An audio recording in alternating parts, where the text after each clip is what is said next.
तो दोस्तों, क्या कभी आपने ये सोचा है अगर इतने बड़े यूनिवर्स में आप कहीं खो जाए तो क्या होगा? क्या कभी आपने ये भी सोचा है अगर कोई एक एस्ट्रॉयड जो हमारे अर्थ से भी बड़ा हो सकता है हमारे धरती से आके टकरा जाए तो क्या होगा? जी हाँ दोस्तों, इन्हीं से मिलते जुलते कुछ क्वेश्चंस जिनका आंसर आज तक साइंस भी नहीं दे पाई है, मैं आपके सामने आज पेश करने वाला हूँ। सो देखते रहिए मेरे इस वीडियो को।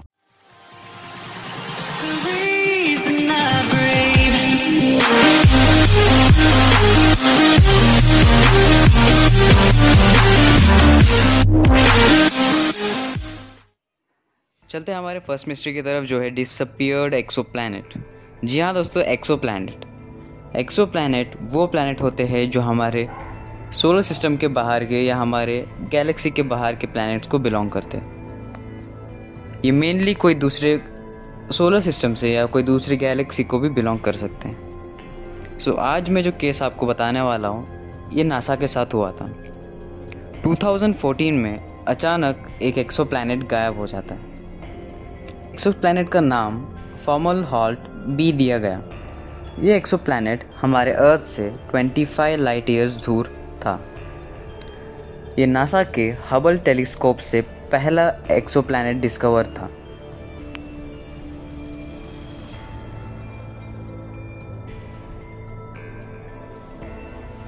जब एस्ट्रोनॉमर ने इसको ढूंढा था, ये इतना चमकदार और ठंडा था मानो कोई एक कैजुअल प्लैनेट ही हो, और ये इतनी तेज़ी से अपने स्टार के इर्द गिर्द घूमता था।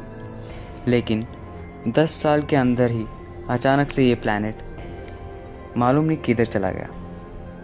कुछ लोगों ने तो ये भी कहा कि कभी ये प्लैनेट था ही नहीं, ये महज एक गैसेस का कॉम्बिनेशन था जो एक प्लैनेट के शेप में था। इसीलिए धीरे धीरे इतने सालों में ये इवेपोरेट होता चला गया। लेकिन नासा अभी भी कहता है कि हमने ये प्लैनेट ढूंढा था, लेकिन ना उसके पास कोई रीज़न है ना कोई साइंस के पास रीज़न है कि आज तक ये प्लैनेट कहाँ से आया था, कैसा चला गया, कहाँ गया, किसी को मालूम नहीं। तो दोस्तों चलते हैं सेकंड मिस्ट्री की तरफ, जो है लॉस्ट वुमन इन स्पेस। जी हाँ दोस्तों, ये जो केस है ये ऐसा मिस्टीरियस केस है जिसका आंसर आज तक साइंस भी नहीं दे पाया।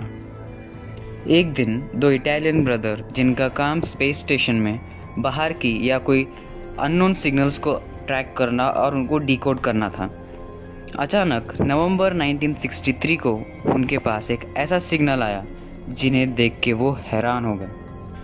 जी हाँ दोस्तों, वो सिग्नल डायरेक्टली स्पेस से आ रहा था। जब उन दोनों भाइयों ने वो सिग्नल को डिकोड किया तो उन्होंने जो सुना वो सुन के उनके होश उड़ गए। उन्होंने एक फीमेल वॉइस सुनी जो उनको हेल्प मांग रही थी। जी हाँ दोस्तों, एक फीमेल वॉइस जो डायरेक्टली स्पेस से आ रही थी, वो उनको हेल्प के लिए रिक्वेस्ट कर रही थी। लेकिन जैसे ही वो दो भाई कुछ समझ पाते, कुछ सुन पाते, उनका सिग्नल ब्रेक हो गया, जिसके कारण उन्हें कुछ समझ ही नहीं आया कि वो वॉइस वहाँ आई कैसे। अगर वो फीमेल वो स्पेस में है तो कितने दिनों से है, कितने सालों से है, और वो वहाँ पहुँची कैसे। ये मिस्ट्री महज एक मिस्ट्री बन के रह गई। कुछ लोग तो ये भी कहते हैं वो फर्स्ट वुमेन जिसने स्पेस में एंटर किया वो हो सकती है। लेकिन आज के टाइम में देखा जाए तो क्या वो ज़िंदा होगी? क्या वो अर्थ पे वापस आई? नहीं। तो उसका क्या हुआ? आज तक इसका आंसर साइंस भी नहीं दे पाया। दोस्तों चलते हैं हमारे लास्ट और थर्ड मिस्ट्री की तरफ, जो फरवरी 2013 में रशिया के साथ हुआ था।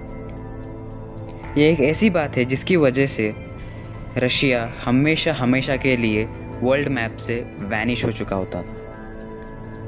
एक एस्ट्रॉयड जो अर्थ की एटमॉस्फेयर में एंटर हो गया था, जो 20 मीटर इन डायमीटर था और 19 किलोमीटर पर आवर से रशिया की तरफ बढ़े जा रहा था। महज ये रशिया का लक समझ लीजिए कि आप जस्ट 19 या 30 किलोमीटर ऊपर रशिया के ये एस्ट्रॉयड बर्स्ट हो जाता है। आज तक इसका आंसर कोई दे नहीं पाया कि क्या टेक्नोलॉजीज़ की वजह से जस्ट 30 किलोमीटर्स अबव ये एस्ट्रॉयड बर्स्ट हुआ। आज तक अगर आप केसेस देख लीजिए एस्ट्रॉयड के अर्थ से टकराने के, मैक्सिमम केसेस में एस्ट्रॉयड अर्थ सरफेस से टकरा चुके होते हैं, लेकिन इस केस में रशिया के 30 किलोमीटर अबव ही ये बस्ट हो जाता है। अब रशिया के पास ऐसी कौन सी टेक्नोलॉजी है, ऐसा कौन सा शील्ड है जिसकी मदद से ये लोग बच गए। लेकिन इसका असर इतना ज़्यादा था कि इसकी चपेट में 6 गांव आ गए। लगभग 7,000 से भी ज़्यादा घर टूट चुके थे। 15,000 से भी ज़्यादा लोग इंजर्ड हो चुके थे। लेकिन अगर ये एस्ट्रॉयड हमारे अर्थ एटमॉस्फेयर में एंटर हो चुका था तो इसका इन्फॉर्मेशन या इसका कोई सिग्नल नासा को क्यों नहीं मिला या रशिया को क्यों नहीं मिला? क्या ये एस्ट्रॉयड ही था जो सिर्फ 30 किलोमीटर अबव रशिया के फट गया था, या ऐसा कौन सा शील्ड था रशिया के ऊपर जिसने इसको रोक दिया? तो दोस्तों, ये थे कुछ अनसॉल्व केसेस जिनको मैं आज इस वीडियो में दिखा चुका हूँ। सो देखते रहिए मेरे इस वीडियो को एंड थैंक्स फॉर वॉचिंग।